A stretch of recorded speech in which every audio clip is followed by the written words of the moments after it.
When she left for college, she wouldn't even let my parents drive her. She took her own beat-up Corolla packed full of clothes and books and music. "I don't need anything else," she said when my parents insisted on going with her. "I'll be fine." My mother cried the day Hannah left, but Hannah pulled away. "I'll call you when I get there," she mumbled, shaking my father's hand.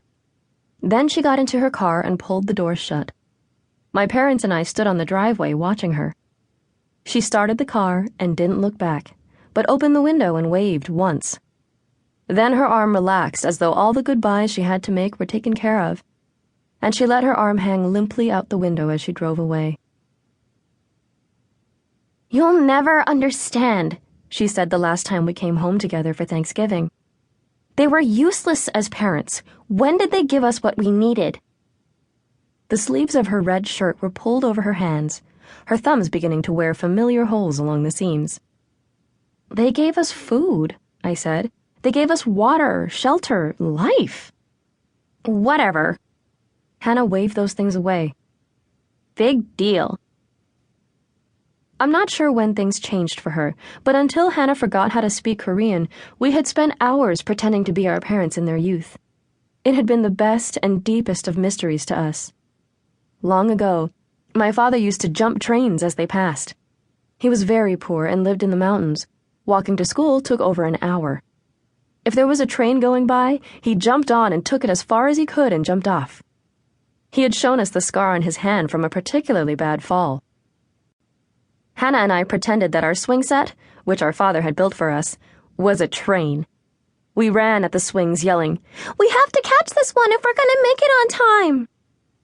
Sometimes Hannah missed the swing on purpose. "Give me your hand," I yelled, pulling her along until she leaped up. "That was a close call," we said to each other, wiping our brows. We didn't know then that wiping your brow meant that you'd been sweating. We had just seen movie actors do it after tense situations, and it felt grown up and dramatic. Then we'd swing, standing up, until I cried, "It's time to jump! Clear the track!" And off we leaped, rolling into the grass. Sometimes we reenacted our father's injury by smearing berry juice on Hannah's hand. "It hurts," she said. I peered at it worriedly. "I think it's going to leave a scar." Other days, we played the dead auntie game. My mother's sister had died when my mother was still a child. When we still lived in Korea, we followed our parents up the mountains to the graves of our ancestors to offer them food and wine on the day of the harvest moon, and I wondered why we left my aunt's burial mound unattended. In front of the other graves, we shouted out our names. "Grandfather, we are here! Haejini and Jihyuni! We are saying hello!"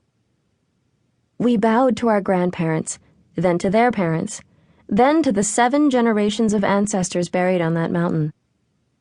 The path to my aunt's burial mound was overgrown, full of snakes and biting insects. We did not bow in front of her grave, or call out our names. My mother quietly trimmed the grass that grew over the mound with her long curved blade, chanting the Buddha's name. Once Hannah cried out exuberantly, "Auntie, we've come to visit you!" And my mother knelt and slapped her in the face. After that, we were not allowed to visit that grave, but waited for my parents at the edge of the path and played among the trees that shaded the mountain, tapping long sticks on the ground to keep the snakes away.